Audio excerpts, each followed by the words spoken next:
you're on this channel, this is Mike Valen, and this is Steve, Uncle Creepy Barton, and we're talking today about why Uncle Creepy does what he does. I'm a sadist. I'm a no, actually, it's a good question because sometimes I wonder it myself. But I mean, here's the deal. I'm a misfit. You know that. Yeah. I only really get along with misfits, such as yourself, which is why I love thee. But growing up in a, I was fortunate enough to grow up in a big city that was full of misfits, and finding my ilk wasn't always that hard. But I always thought to myself, what about these people in like middle America, who they are the black sheep of their family. They are the kids who are lost, who nobody reaches, or maybe people just don't know how to reach them because they can't relate to them. So I always said if I was ever given the opportunity to create something that would be like sort of like a beacon, if you will, a point of reference for people to be able to go in and check out and tune in, I thought that that would be a real good idea, and I would take that chance in a heartbeat. I mean, I've always had an encyclopedic amount of horror knowledge. You can ask me, you know, where Friday the 13th Part 2 was filmed. I'll tell you Kent, Connecticut without missing a beat. I can't tell you what 9 times 6 is without counting, but I could tell you fucking Kent, Connecticut. But no, really, it's I never thought I'd be able to do anything with what's locked in here, and everybody always said that I wouldn't, or I was wasting my time, or this or that. And you know this about me. I'm just a bad loser. I really am. And the more people tell me, no, you can't do this, no, you can't do that, the more I want to do it. And honestly, it's a pleasure for me to do it, because when I get fan mail, which is even weird for me to say, because if I have fans, this world's a lot more fucked than we originally had thought. But anytime I get an email from somebody and they're like, hey man, I really appreciate what you do and thank you, or finally there's some place I could go without fear of being judged, or something like that, and that makes it all worth it. That makes the 10,000 emails I also get before that tell me how much I suck and my mother's a fag and I'm gay, all the more worthwhile, because we live in a world where, unfortunately, the squeaky wheel gets all the oil, and the wheels that are just keeping on rolling, they go very unappreciated. But you know what? I appreciate it. And if I wasn't doing this, and if I wasn't connecting and building something, or at least trying to build something, then I'd probably be flipping burgers. So I know how fortunate I am. Do you think that the horror genre, since it's gone from being more of a niche market to more mainstream, that what we do as writers for the genre has become more important? Or do you feel that what we do is going to kind of be taken over by the mainstream media and they're going to start doing our jobs for us and we'll become obsolete in the future?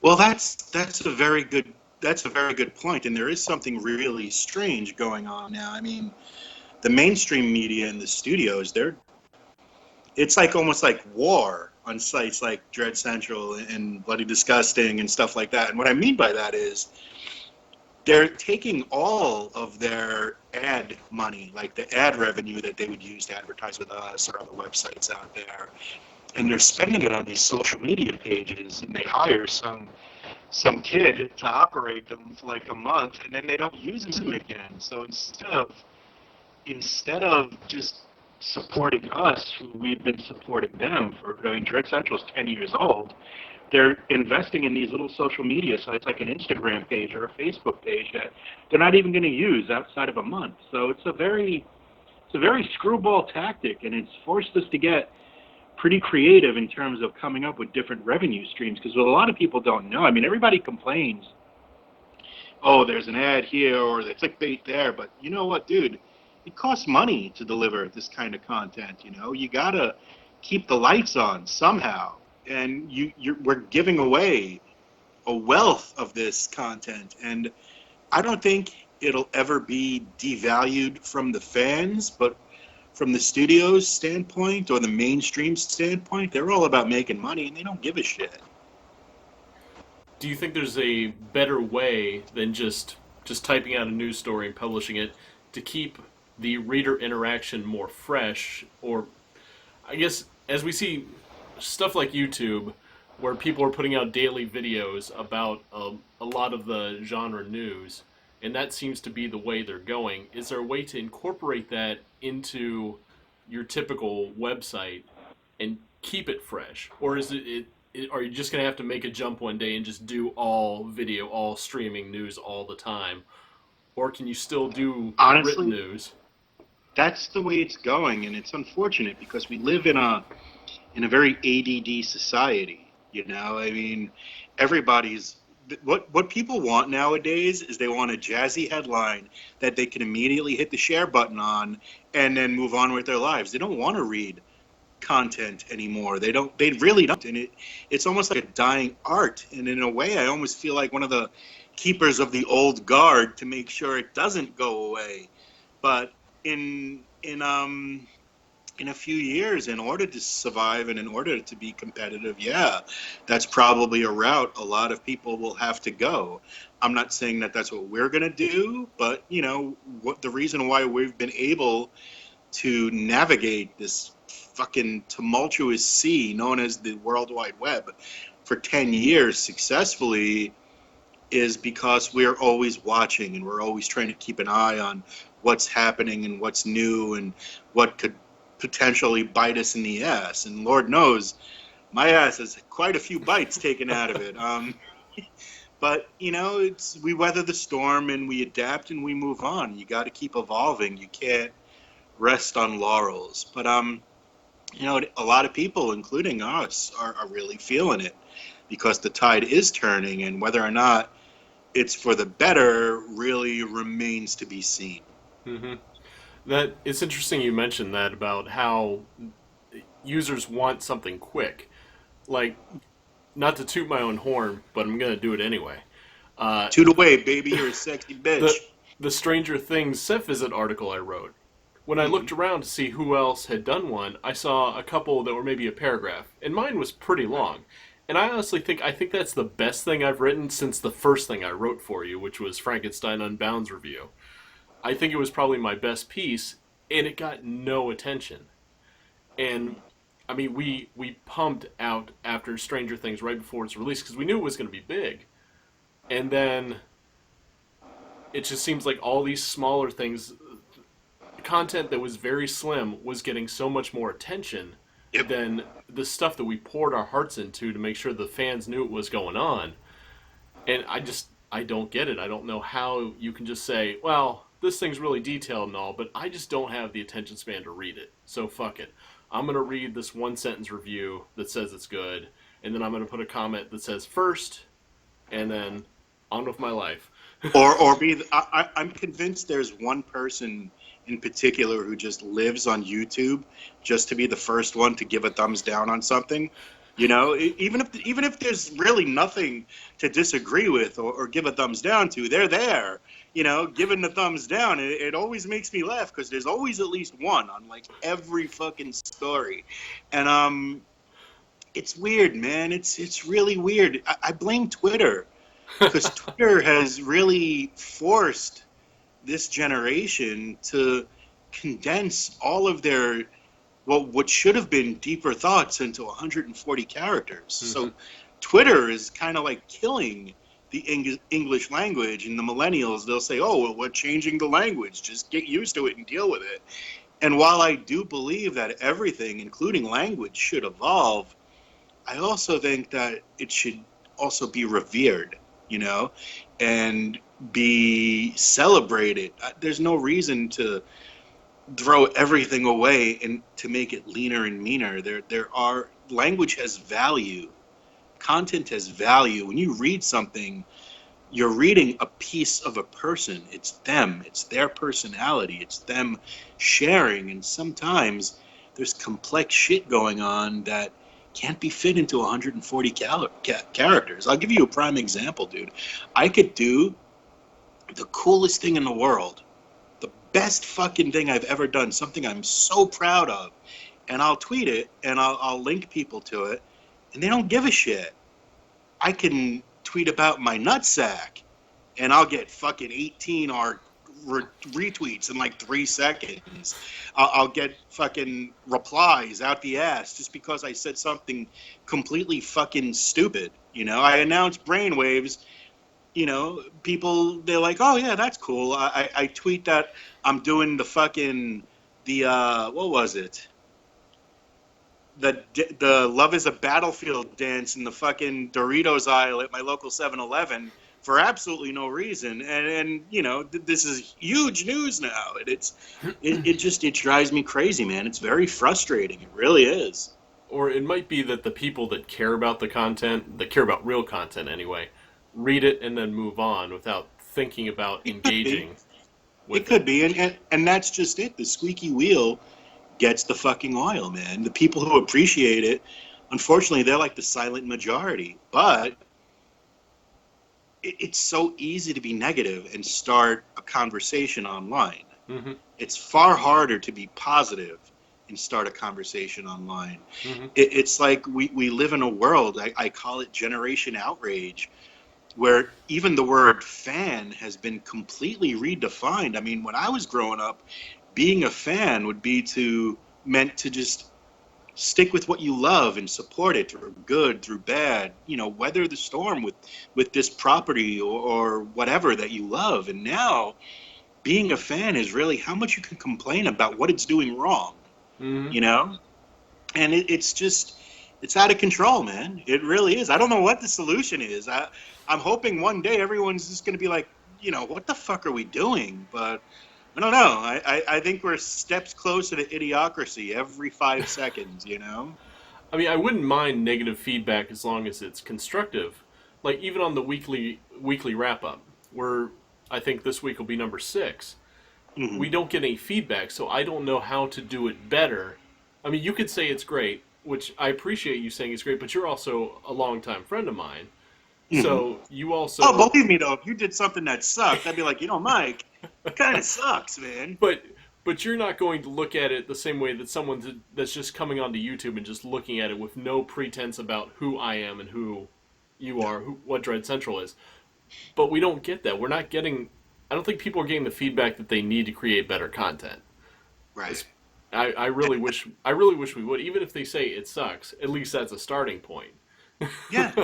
No, totally. I mean, it's even, we live in a world where when videos should be produced and polished and make them look nice and shiny and professional, people don't even care about that. I mean, Mm-hmm. there are people that literally turn on their cameras on their phones or on their webcam, and they just willy-nilly talk about some bullshit, and they get thousands and millions in some cases of followers who just hang on every word that they say. And this is somebody that's just, you know, your average Joe. And while that's cool, I'm not saying it's not cool that we live in that kind of society where something brilliant like that can happen.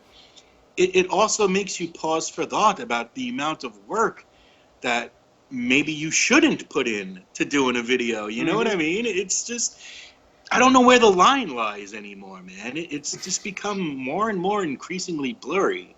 Yeah, I mean, I could do the weekly wrap up with no effort at all, but I have a studio. Mm. I don't have professional high grade equipment, but I have good equipment to shoot 1080p, Sure. and I have mics and everything. But, you know, I could just probably just sit here in what I'm wearing now with the way it looks and complain about a hot Well, topic issue. I could complain well, about well, no, because gender labels.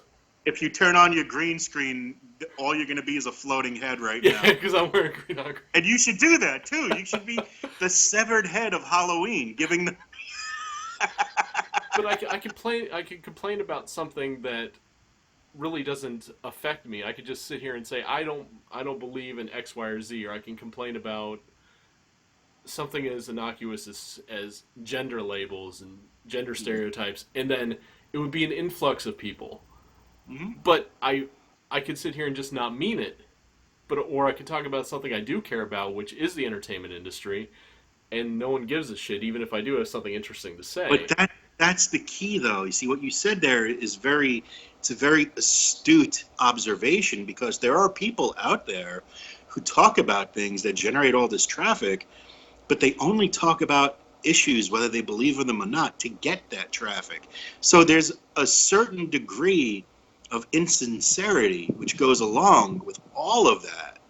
And I think that sooner or later has to rise to the top, and people have to take notice that, maybe I've been had. Your heroes,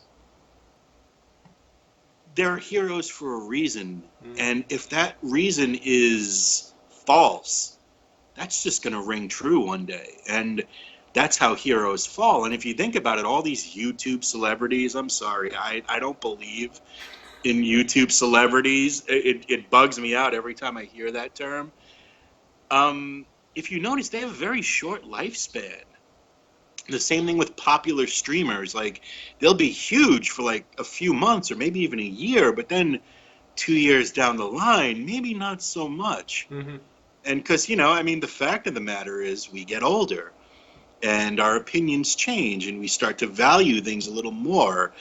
And when that happens, unfortunately, sometimes our appearances are valued a little less. So you got this you got this poor girl trying to get her voice out there, and she has to resort to using a lot of makeup and doing the hair, and it's always harder for women. It really is. And or you got the guy who has to work on his abs and oil up his chest and blah blah blah blah blah. And in a couple of years, should they falter from the look at you, baby, I see your nips. Should they falter a little bit and maybe they don't want to do the makeup, which they shouldn't have to, people just start fucking tuning out, man. Mm-hmm. So there is a great degree of insincerity going on, and it sucks because it's a problem. And I don't think that's anything that we can really combat, even if we do put out better content. 'Cause I just don't know what the metric is anymore to judge how you're going to drive traffic, no matter how good your product is. Yeah. I can look at let's look at Doug, who does Nostalgia Critic. Years ago, when he had a pretty basic setup, fantastic show. I love those early episodes. And then when it became more and more polished, it became less fun to watch. More people weren't involved. You've got this bloated thing, and it's just not as fun anymore. It seems like if you keep things tight knit, and even lower quality, as long as just I'm not even really sure where I'm going with that. I'm just trying to figure out Dude, what happened between maybe 7 years ago when you can have you just a gotta base be product that was good, and then you turn it into something better, and it just becomes worse. Dude, you have to be Indiana Jones to navigate your way through this horse shit. You really do. It's just getting worse, and I'm just hoping that, again, the tide will turn one day and things will get a little better, and God forbid, just a little easier, Mm-hmm. But I think at the end of the day, sincerity will win, and at least I like to hope for that and hold on to that. And just got to navigate the waters, man. You got to weather these fucking storms that come and have a habit of coming. You're going to get knocked down a lot. It always happens. And if you have enough, to quote Mick Foley, intestinal fortitude, you get back up and you keep taking the punches and you punch back. And I feel that I owe it to the people who do appreciate it to keep punching and to keep trying to deliver more than just your average content. And you take pride in it, and you should. Your weekly wrap-ups are really good. I take Thank you. pride in every single thing that I do, whether it's planting daisies or writing this fucking thesis. And truth be told, speaking of Insincerity, I've never planted daisies in my life. But I've always wanted a Venus flytrap because those things are fucking cool. But I don't, that would just be another mouth to feed and I could barely take care of myself. Well, you are branching out now because you do have brainwaves. You do have a radio show with Netter. What else would you like to branch out to in the future?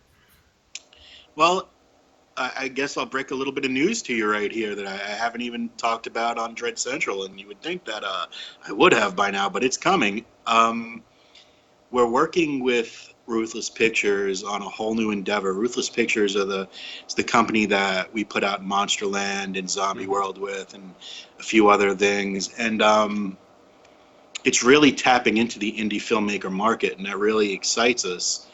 And we're opening a new arm called Dread Central Presents, which is going to be a way for the indie filmmaker to get their content out there on a much grander level. Because unfortunately for the indie filmmaker, the little guy, their content lives and dies on YouTube or Vimeo or something like that. And they have to hope or pray someone runs across it by accident. And if the Dread Central name is good for anything at all, I want it to be good for shedding light on the talents of these people who otherwise go unnoticed. So we're going to be talking a lot about Dread Central Presents in the near future, and it's coming. It's just around the corner. We're just ironing out all the kinks now, but it's going to be exciting. Are there any particular filmmakers that are kind of lining up, or can you not talk about that yet? Can't really say just yet, but a lot of really big indie names have taken notice, and we've worked with a lot of them in the past, and I wanna revisit those relationships. I want to keep those relationships because for the horror genre in particular, the indie filmmaker, it's the life's blood of it, man. You never know when the next Raimi or Carpenter or Phelan is going to come into the picture, So you got to really pay attention to these things, and that's what we do. And I think we do that better than anybody out there because Dread Central has always been indie friendly. We don't have a parent company. We never did. Mm-hmm. And that's both handicapped us and helped us at the same time. And I wouldn't change that, and if anything, I want to expand on that. And I think the easier media becomes to make, quality media, not just, the shit we were talking about, the more fruit there is to bear. And I want to be responsible, or at least help people find their way and make it so that they are noticed and they just don't fade away into obscurity once their festival runs end,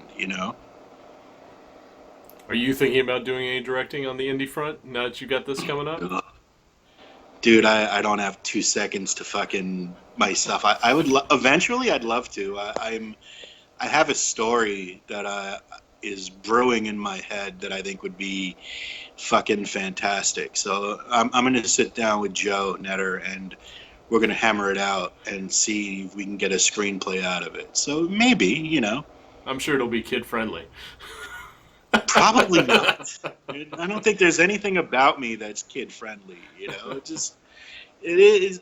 My main thing is I have no filter. It comes from here and it comes out here, and you either like that or you don't. And I'm unapologetic about it. I say what I think. I'm not one for kid gloves. Yeah. Well, let's say that the horror industry hits another lull like it did in maybe the early 2000s, like mid 90s kind of way. If Dread Central were to have to go away, if the popularity for the genre totally died out, what would you do instead that would make you happy? I would do more of the radio show, man. I genuinely like doing brainwaves.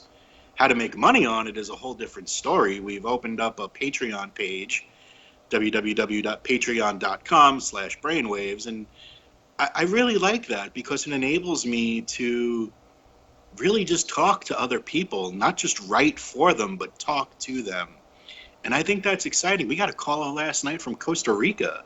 That bugged me out, dude. That's like on the other side of the fucking planet, But this dude was just really appreciative, and his whole thing when we were talking was he finally found something that he relates to, that he likes, and he wants us to continue. And he says we're doing a great job. And I'm not waxing my own car, but I mean, I don't know if I'm doing a good job or not. I'm just doing the job I know how to do, you know?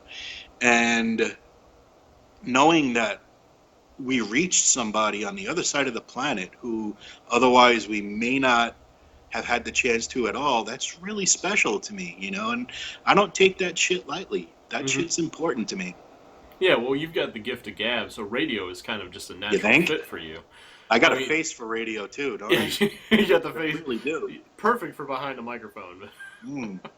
Like, it's something I couldn't do. Just like I being in front of the camera is not something I'm really good with, which is why I stick with writing because that's basically what I do best.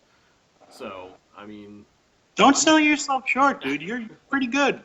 I've seen a lot. but luckily we've got such a diverse staff of people at Dread Central that we have this ability to branch out in such a way Yeah. where we're not just all we're strictly all writers. We can't do anything else. We don't want to move outside of our comfort zone. You No, know. I mean, Dread Central staff has gone on to do some really incredible things. I mean, Andrew Cash Hmm. edits all the DC shows now, Legends of Tomorrow, fucking all that stuff. I mean, God bless him. Little Buzz Wallach is the producer extraordinaire right now, man. He has so many projects cooking, and you know, I love that. I love that Dread Central could be a gateway for people into the industry who really want to put in their dues and do something. It's uh, it's another thing I hold very special and very dear to myself. I agree. I mean, I haven't. I'm astounded that people that we started with in our 20s. Well, except for you, but a lot of us were in our 20s. That we've gone on to do such different things, and Mhm. I don't think it without Dread Central. I don't think it really would have happened. I think that needed to be the launching pad for a lot of us in the industry. It opens doors, and I'm so grateful for that. That it continues to open doors, and you know, there are two different kinds of success. There's monetary success and there's personal success. And while Dread Central isn't exactly a monetary success, I can't claim that. I consider it a very valid success because it has done so much good for so many people. And that's the kind of thing you just can't put a price tag on, you know? Fuck money. Look what we've done. We've collectively left a mark somewhere. People will know we were here. Hmm. And that's fucking far out, man. You know, I mean, how else are we gonna do it? Yeah. Well, it is kind of the season for us to kind of make money since it is October. Well, you know, it's funny, man. Because of that problem we were talking about with the studios, believe it or not, we're not even really making that much money this month. It's like the first October in forever where we're really not making that much money. And it's sad and it's pretty fucking scary if you're me, you know, but again, it's another storm to weather, and you got to keep doing it. And this fucking sucks, man. But if But it's worth it, there's nothing in life that's worth it that's easy to get. but out of that stress, we've also born some new features at Dread Central. I mean, we've got 31 days of you on screen telling people what to watch. Why? You know, I mean, hey, you know, whatever. But yeah, It's better than ultimately, some of those channels that do like a top 10 every day of just seemingly random stuff that no one cares about. but you know Top what, 10 dude? bottle caps. I'm just a cockroach, bro. I don't, I'm a bad loser. I don't like to lose. So anytime that we find ourselves collectively with our backs against the walls, that's when I tend to be my best. Hmm. And or at least I like to think that, but the thing with bad times, and God, they're so frequent, but the thing about bad times is they only stay bad if you let them. But if you take the time and you have the gumption to do something about it, there's nothing you can't get by. I Hmm. mean, I'm a fucking street kid from Brooklyn. I have no education really to speak of other than my GED, and there are a lot of people that know who I am. And that's a big fuck you to everyone in my life who told me that I was nothing and never going to be anything. And if I can make it, even the slightest little bit, then anyone can. It's not easy. There's a lot of sacrifices, but if you want something bad enough, you can attain it. But behind Uncle Creepy, what is that driving force to that black leather I was like, what couch the fuck behind, do you see, behind you? dude? What is the real driving force that keeps you going every day? I love what I do. I love this genre. It's not what I do. It's who I am. You know, it's in my blood. It's in my veins. It's what I breathe. It's what I love. It's what makes my fucking heart beat. That and a good woman. Debbie takes really good care of me. Every day I come home and the bags aren't packed is a wonderful day. Wonderful day. So basically, you're the embodiment of our genre. I'm the proud representative of the lowest common denominator. Yes, that's what I am. We're the deplorables of the horror genre. The fucking island of misfit toys. I'll take all your broken teddy bears, baby. Send them on over. Oh, on a lighter You hear my note, cat? Do you hear my cat? Yeah. It's freeing. It's like, motherfucker, give me treats. on a lighter note, I wanted to share a story from way back in the day to wrap this Oh up. God. Uh, the first time that you, me, and Debbie went out somewhere was the Bodies exhibit at Mosey, and I know what you're gonna say. the girl I was with, we hadn't been together that long, I don't think. Can't really remember. But we were walking around. It was a part of the exhibit where there were full bodies with like partial skin and the rest was removed. And she was looking at one of the bodies, and you came up behind her. And do you remember what you said to her? Something to the effect of, I could tell what race that dude is by the size of his penis. And it was Italian. That guy was rocking. He had a brajol.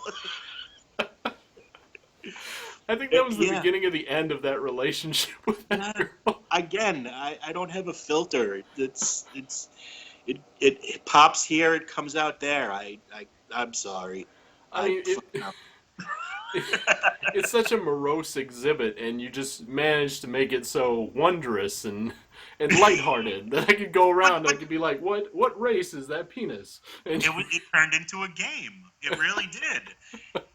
And you know what? That's what you should do, man, because life can suck, and a lot of people walk around with their heads down and buried in the sand. Nah, dude, we only know for sure that we get one spin here, and rather than walk around with your head down, fuck that. Cartwheel through it naked, you know? Enjoy yourself. Do what you need to do to put a smile on your face and to find your happiness and your happy place. And do it as fast as you can, man, because you never know what day is going to be your last. So I'd rather die with a smile on my face than worried about every little thing that goes wrong, you know? I think that's a pretty good place to leave it off. I mean, that more or less sums up what I know about you and what I figured we would get out of this. And of course the penis. And oh, that guy was Asian. And the obligatory penis. The obligatory penis story. The penis happens, dude. That's the name of this episode for you. Penis happens. Yeah, that I can't monetize that. I am pretty sure YouTube won't allow that. But try. Try. In conclusion, I'm sure there's lots of stuff that you would like the viewers to know. I mean, you can the Patreon for Brainwaves, what we have coming up by the time Halloween rolls around. Just give us the whole spiel. It's just everyone's about to be inundated with tons of content, and hopefully it's good, enjoyable, fun content, because I think a lot of people need to remember how to have fun. Mm-hmm. Like, everything's taken so seriously nowadays, and it doesn't really have to be. I mean, we're monsters in fucking Fantasyland. Lighten up, you know? And the Patreon is very important. I might even start a Patreon for Dread Central. I'd love to be the first user-supported website with no ads or anything like that, just to say fuck you to everyone else, you know? And yeah, man. I mean, if people can visit the Patreon for Brainwaves, patreon.com/brainwaves, and even $1 a month, dude, will help me keep the lights on and help me keep all my cables good and my wires good and my microphones working. And another thing is Box of Dread, man. Box of Dread is the coolest fucking thing. I mean, it's literally you get a mystery box filled with horror swag delivered to your front door every month. You never know what's going to be in it. It might be something wondrous. It might be something that makes you go, what the fuck? Who knows? But that mystery, that fun, to me, that's so worth it. For $20 a month, you get like this little abyss in a cardboard box, and who the fuck knows what's going to pop out of it, you know? And there's a lot of collectible shit in there, too. Like, we just started doing our own licensed enamel pins. And we have Ash for President this month. We had Trick or Treat last month. We have ideas for next month I can't share yet. But there's a lot of good things coming, man. Well, I'll agree with you there. Box of Dread is definitely different. Early last year, after my daughter was born, I took 3 months and I did a few different subscriptions, Loot Crate and a few others, and one of them was horror themed. And out of the few boxes that I got that were horror themed, it was for like the trendy horror fan, not someone that actually knows a whole lot about our genre. That you could say, you know, trying to think of a good thing here that you would say to a horror fan that only a real horror fan would know. Like, what does McCready mistake the other outposts' nationality for? Something like They're that. crazy Swedes. Yeah. It's still, you're not gonna get cool like stuff like that. I got a shirt that was like this pinup version of the Bride of Frankenstein. It was kind of like, it's all right, but I don't care. Well, what a lot of people don't realize is everything that we do is homegrown. I mean, when it comes to Box of Dread, it's John Condit. He boxes everything himself for hundreds and sometimes thousands of people in a warehouse with his friend Shane. And everything is just DIY, man. And we've created specific items to go in the boxes. We created a mini coffee table book for Deathgasm before anyone even knew what Deathgasm was. Yeah. You know? And these pins that we're doing, and we've done specific calendars. We worked with Topps to do a specific Mars Attacks calendar. So there's a lot of thought and a lot of love that goes into every box. It's the same thing with Dread Central. I touch every story that's on that page. Every single fucking story. You know, when I do Brainwaves, it's me setting everything up. You know, it's me running the board. It's us being us in a DIY situation. And when shit goes wrong, we got nobody to blame but ourselves. And we own that, you know? Remember how chaotic it was when we first started? When it was you, me, Butane, and Debbie trying to do everything all at once? Well, now, unfortunately, I'm doing you, me, Butane, and Debbie's work. So but I'm not complaining. Again, flipping burgers, don't need that shit. I'll write the fuck out of something. Thanks. Well, it helps that the horror genre it's a double-edged sword with it being more mainstream now, but we do get more quality stuff to report on. We're not hitting huge dead zones where we're like, oh, someone found a random piece of Robert Englund's mask from 1984. Yay, it's on eBay. Here's a news story. We're not digging for news like that anymore. Here's a good way to put it. Here's something. You want to end it? Yeah. Weirdest thing I ever saw on eBay, Tom Savini's pubic hair. I shit you not. I saw Corey Haim's tooth. That's bizarre, too. I don't think I want to own a piece of anybody, even a small one. It's fucked up. Not a coked out tooth from Corey Haim. No. Relive some of that 80s glory. Just sniff it a little. Tasty. All right, Steve. I appreciate you taking this time to sit with me for this, and thank you very much for the opportunity you've given me as a writer. And I don't exist without you. I'm cognizant of this fact. And I look forward to working with you for as many years as Dread Central's around. Well, if things don't get better, we'll be working together till January. Our writing careers will be fucked. So go over to Dread Central, everyone. Just check out our stories, contribute to the Yeah. Patreon, keep Brainwaves alive.